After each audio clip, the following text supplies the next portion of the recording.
अब हम करते हैं इंट्रोडक्शन पार्ट 2। इसमें मैं वो कंसेप्ट बताऊंगी जो कि एक्सरसाइज 6.2 करने से पहले तुम लोगों को पता होना चाहिए, ठीक है। जैसे इन्होंने हम ऑलरेडी सिमिलर जो फिगर्स हैं उनकी डेफिनेशन पढ़ चुके हैं, ठीक है। तो यहाँ पे तुम्हें याद रखना है कि अगर करस्पॉन्डिंग एंगल्स इक्वल हैं और करस्पॉन्डिंग साइड्स प्रोपोर्शन में है तो हम कहते हैं कि कोई भी फिगर है वो सिमिलर है। अब यहाँ पे हम ट्राइंगल की बात कर रहे हैं तो यही सेम कंडीशन ट्राइंगल के लिए भी एप्लीकेबल है। अब इनका कहना है कि note that if corresponding angles of two triangles are equal then they are also known as equiangular triangles, ठीक है। अब इन्होंने क्या कर दी, फर्स्ट कंडीशन को ऐसे नाम से लिख दिया that is equi angular triangle, उसमें फर्स्ट कंडीशन आ गई। और सेकंड का इन्होंने कह दिया कि रेशो कैसा होना चाहिए, सेम होना चाहिए। तो ऐसे करके अगेन दो कंडीशंस है, मतलब ये इन्होंने क्या कर रखा है, स्टेटमेंट को वापस से रीफ्रेम कर रखा है। अब इन्होंने कहा it is believe that he कौन है, तो जो थेल्स है उन्होंने क्या किया कि उन्होंने इसी रिजल्ट को बेसिक प्रोपोर्शनैलिटी थ्योरम कह दिया। ही used a result called basic proportionality theorem for the same, ठीक है। तो हम देखते हैं, हम इसको जो बेसिक प्रोपोर्शनैलिटी थ्योरम या थेल्स थ्योरम है उसको प्रूव करने की कोशिश करते हैं तो तुम्हें थोड़ा सा समझ में आ जाएगा। यहाँ पे देखो, जो एग्जाम है उसमें तुम्हें टीचर पूरा का पूरा पूछ लेगी कि state and prove basic proportionality theorem. तो थ्योरम की स्टेटमेंट दे रखी है। इन्होंने कहा है if a line is drawn parallel to one side of a triangle to intersect the other two sides in distinct point then the other two sides are divided in the same ratio. तो पहले हम given में लिख देते हैं कि हमें एक ट्राइंगल ABC दे रखा है, ठीक है, और उसमें हमें कुछ लाइन पैरेलल दे रखी है। तो पहले मैं ड्रॉ कर लेती हूँ, ये ABC है मेरा ट्राइंगल, और इसमें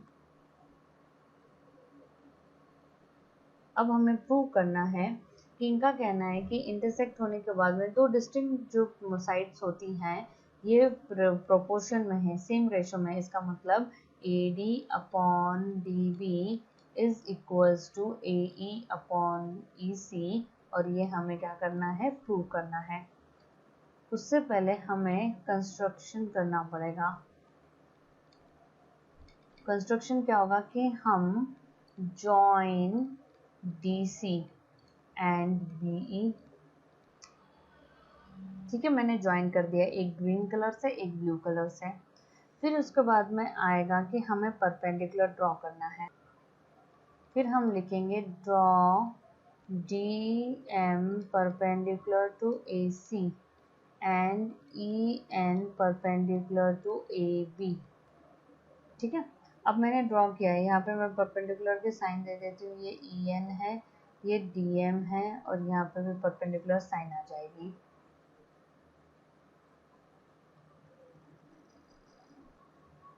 अब स्टार्ट करते हैं हम प्रूफ।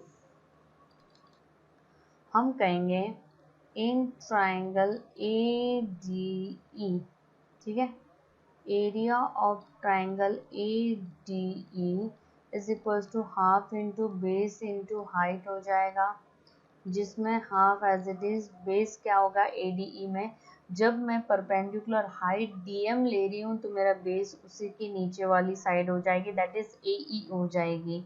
तो ये हो जाएगा DM इंटू AE, इक्वेशन 1।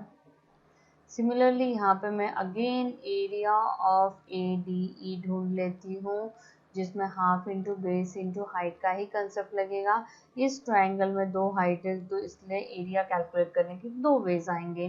तो यहाँ पे जब अब मैं EN परपेंडिकुलर ले रही हूँ, ठीक है, तो बेस मेरा क्या आ जाएगा, AD आएगा, ठीक है, और इसको इक्वेशन 2 कहती हूँ।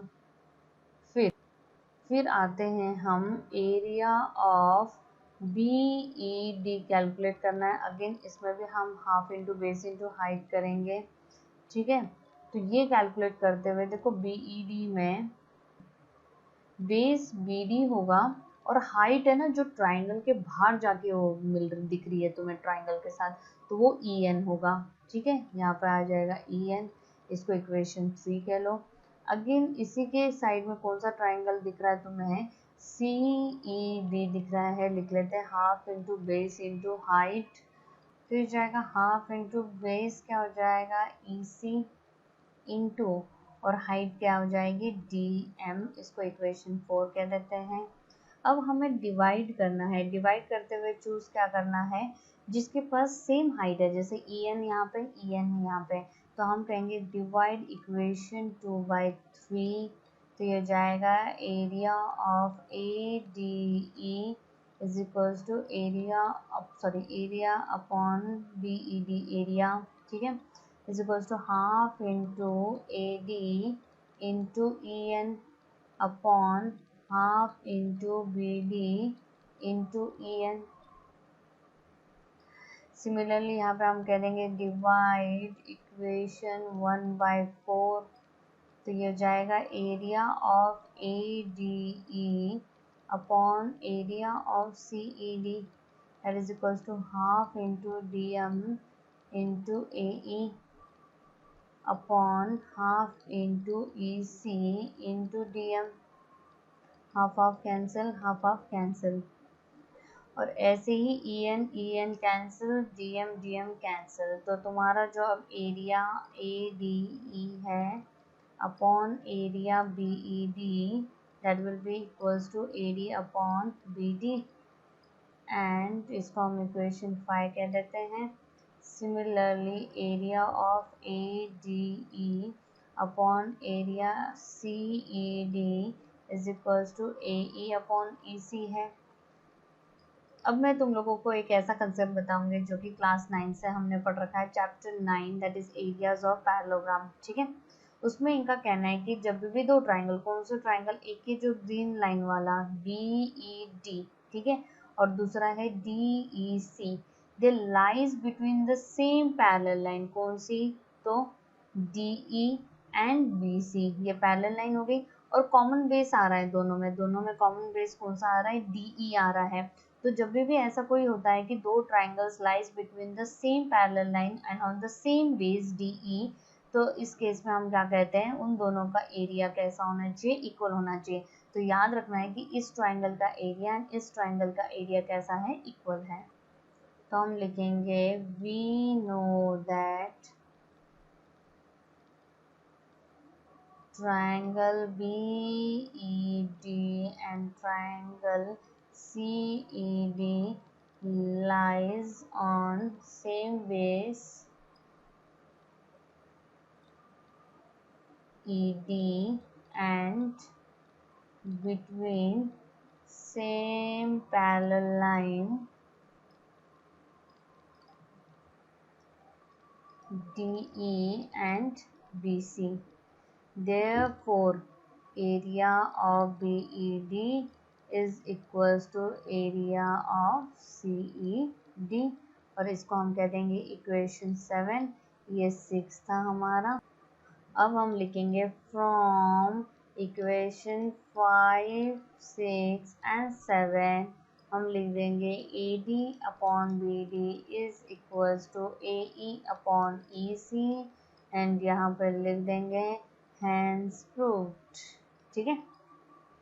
कैसे हो गया मैं बता दूं, ये भी और ये सेम था, तो सपोज हम इसकी वैल्यू x ले लें तो ये x हो जाएगा, ये भी x हो जाएगा, ये तो ऑलरेडी सेम है, तो ये हो गया ADE अपॉन x, ये भी है ADE अपॉन x, तो इसलिए इनका RHS भी इक्वल होना चाहिए जब LHS इक्वल है, ठीक है। तो ऐसे करके ये रेशियोज इक्वल हो गए और यही हमारा BPT है, और इसका एप्लीकेशन हम एक्सरसाइज 6.2 में करने वाले हैं। अब यहाँ पे देखो थ्योरम 6.2, इसमें इन्होंने कहा if a line divides any two sides of a triangle, ठीक है, ये ट्राइंगल है, if a line divides any two sides of a triangle in the same ratio, की मैं कह रही हूँ ये पहले तो ट्राइंगल है ABC, ये है ED, और मैं कह रही हूँ कि अगर मैं AE अपॉन EB का रेशियो निकालूँ is equals to AD upon DC, ठीक है, ऐसा केस है तो याद रखना है कि हम कह सकते हैं कि ED is parallel to BC, कि जैसे मैंने ये 3, 6 दे रखा है, ये 4, 8 दे रखा है, तो इनका रेशियो हाफ आएगा, इनका भी 4/8 हाफ आएगा, तो half is equals to half है। ऐसा केस होगा तो ही हम कहेंगे कि ED is parallel to BC, और नहीं तो नहीं कहेंगे, मतलब सिर्फ फिगर देख के नहीं कहना है। जैसे मैंने कुछ ऐसा दे दिया, ये 2, 3 है, ये 4, 5 है, और इनका रेशियो सेम नहीं आ रहा है, तो इस केस में ये पैरेलल इसको नहीं होगी, ठीक है। तो ये हमारा converse of basic proportionality theorem है।